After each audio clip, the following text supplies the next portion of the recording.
ကျွန်တော်ဒီနေ့ကျမ်းစာတစ်ချက်ဖတ်ပြီးတော့မှအနေငယ်ဝင်ကားကျင်တာတော့ရှင်ပေါလုပြောတဲ့ခရစ်စမတ်ရဲ့အကြောင်းလေး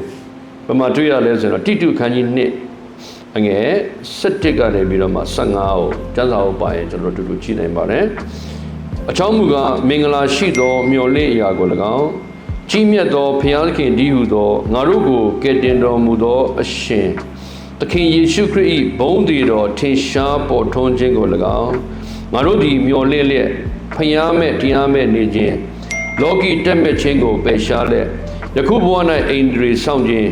တရားသဖြင့်ကျင့်ခြင်းဖျားဝတ်၌မွေ့လျော်ခြင်းတို့ကိုပြုနေရမည်အကြောင်းငါတို့ကိုဆုံးမတွင်တင်၍လူအပေါင်းတို့ကိုကယ်တင်တတ်သော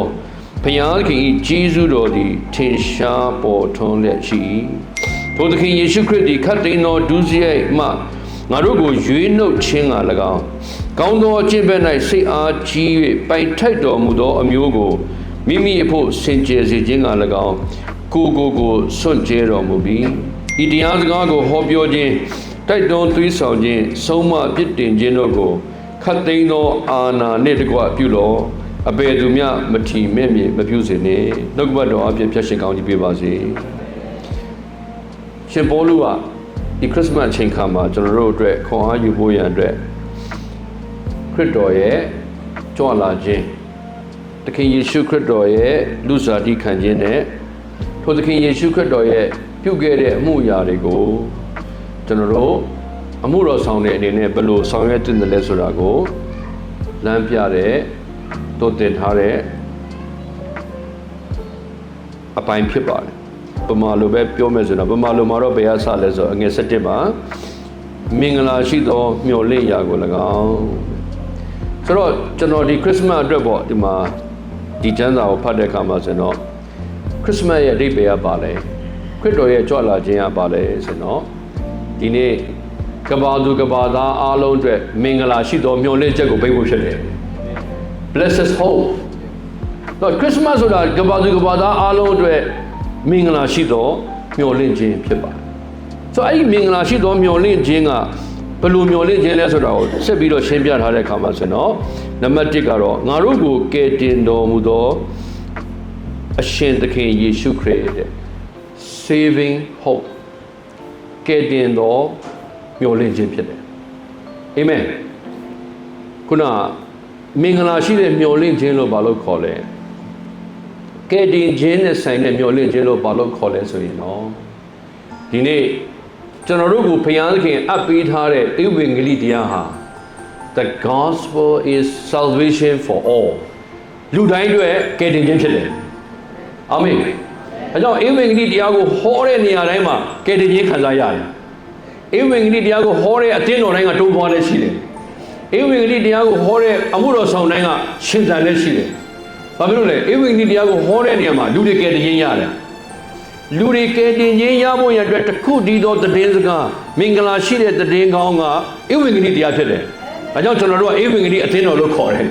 ဒါကြောင့်ကျွန်တော်တို့ဧဝံဂေလိတရားကိုဆက်ဟောရမှာဖြစ်တယ်။ဧဝံဂေလိတရားအပြင်အသင်းတော်တွေကိုဆက်ပြီးတော့မှကျွန်တော်တို့ရှင်သန်စေဖို့ရတဲ့ဘုရားသခင်ကအသင်းတော်ကိုအထားတာဖြစ်တယ်။ဖြတ်ပြီးတော့ပြောမယ်ဆိုတော့အသင်းတော်ကိုဘုရားသခင်ကဧဝံဂေလိတရားရဲ့တော့ပေးထားတယ်။ကောင်းကင်နိုင်ငံဖွင့်ဖို့ရတော့ပေးထားတယ်။အာမင်။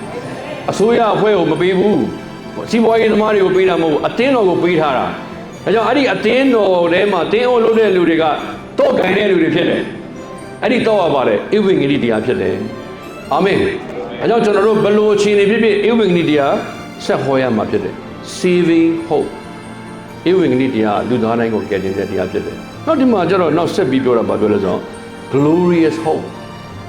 ဒီမှာသခင်ယေရှုခရစ်၏ဘုန်းတည်တော်ထင်ရှားပေါ်ထွန်းခြင်းကို၎င်းဆိုတော့ဒီနေ့ခရစ်စမတ်အချိန်ကမှာဘုရားသခင်ဘုန်းတော်ထင်ရှားလက်ရှိတယ်ဘုရားသခင်ဘုန်းတော်ကမြေကြီးပေါ်မှာဆင်းသက်လက်ရှိတယ် Glory to God in the highest လို့ကောင်းကင်တမန်နဲ့တီးဆိုချီးမွမ်းတယ်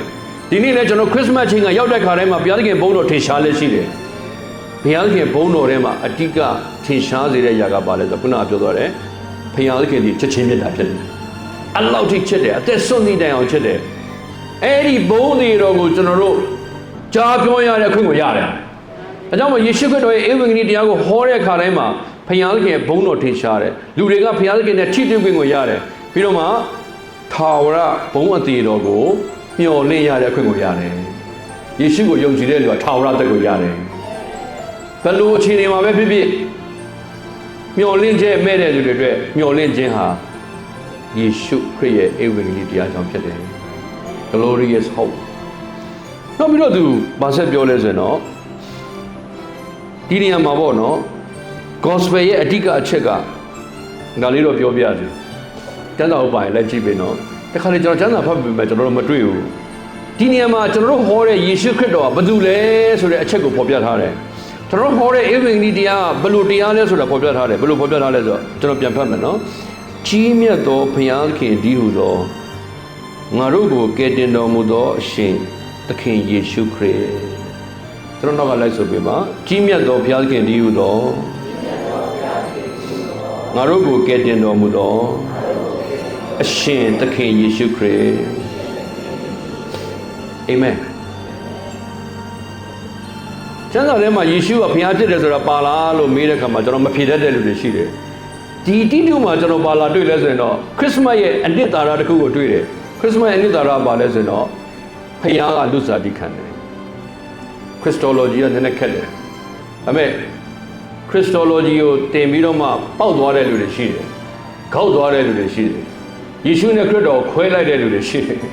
ပေမဲ့ဒီနေရာမှာပေါက်เสียလည်းမလို့ခောက်เสียလည်းမလို့ရှုပ်เสียလည်းမလို့ကျမ်းစာမှာရိုးရိုးလေးရေးတယ်ယေရှုခရစ်သည်ကြီးမြတ်သောထာဝရဘုရားဖြစ်တယ်ယေရှုခရစ်တော်သည်ကြီးမြတ်သောထာဝရဘုရားဖြစ်တယ်အာမင်